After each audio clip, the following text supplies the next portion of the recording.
My name is Bobby Fields, and I remember in the fall of 2007 when I first came to Grace Ministries International. I was referred to Grace Ministries after seeking help at the church I was going to at that time, and then I was bumped from them to someone else, and that someone else referred me to Grace Ministries. And as it turned out, it was just within about 3 to 5 minute drive from where I worked. I was in pretty bad shape when I got to Grace Ministries International. I'd had about 2 decades of depression and panic attacks, and I remember the first session with Charles and experiencing just that deep heaving sadness and that crying that just erupted out of me. I remember Charles saying to me many times that he saw God lovingly and patiently bringing me to the end of myself. And one of the wonderful things in my experience with Grace Ministries was the time that they took, the time that they allowed God, I guess someone could say, to do what he needed to do in my life, to let Jesus speak to me what he wanted to speak to me.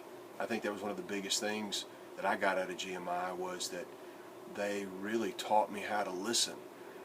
My prayer life went from me talking and going into these long prayers for an hour where I'm talking and quoting scriptures and things like that, to a lot of my prayer now involves more listening than it does actually speaking. I talked about where I was before I got to GMI and what I was when I first got to GMI, but where am I now since then, this many years later? I don't have those deep, hurting, physically hurting depressions anymore. I don't have panic attacks anymore. It wasn't uncommon for me to have 2 to 3 a day. And honestly, I can't remember the last year that I had my last panic attack. Something that nobody told me about,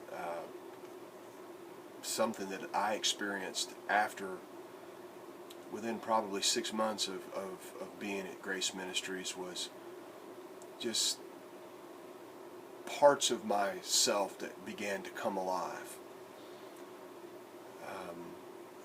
All of us had heard the scripture who had been in church for a while that Jesus said, "I came to give you life and that more abundantly." One of the things that happened to me was I remember my creativity just beginning to bubble over. I started coming up with story ideas, and just for my own entertainment, I got a 3-ring binder and started writing those things down, and now I'm writing it on computer, and who knows where that'll go. But that was not something that was happening before.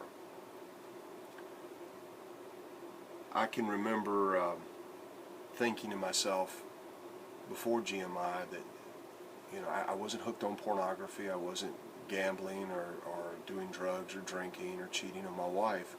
And I can remember thinking, I almost wish it was that, because it seemed like there were support groups and things you could go to for that. But I was one of those people that was doing everything I knew to do, and yet the more I tried, the worse it got. I was praying, I was fasting, I was giving radically. People who knew me would have said I was living an exemplary life, but I was going through enormous pain, and I couldn't understand why. I'm very appreciative for what GMI did for me. Their incredible patience, which I think is just Jesus living through them. They never seemed to be in a hurry. They were never just pushing me. I never felt like I was being pushed through a program. They were very content, it seemed, with just allowing Jesus to do what he needed to do. And I'm so thankful for what they gave me and for that beginning that continues on to this day, and how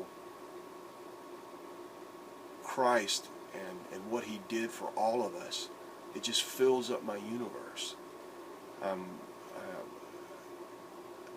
I can't remember ever loving him like I love him now, and seeing things happen in my life now that